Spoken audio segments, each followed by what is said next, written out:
এই নেন পিসিমা, বসেন।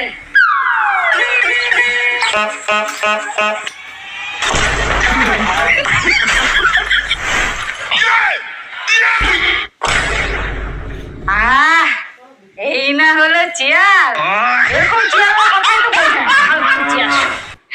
বোমা, আমার জন্য একটু জল নিয়ে আসো তো। হ্যাঁ পিসিমা, নিয়ে আসছি। এলেন পিসিমা। হ্যাঁ বাবা।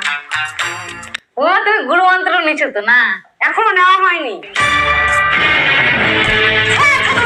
দিলে তো বাবা, অসহ্য করে আমাকে। তোমাকে অদ্ভুত বলে কিছু নাই, সেটা খতম করে চলে আসো।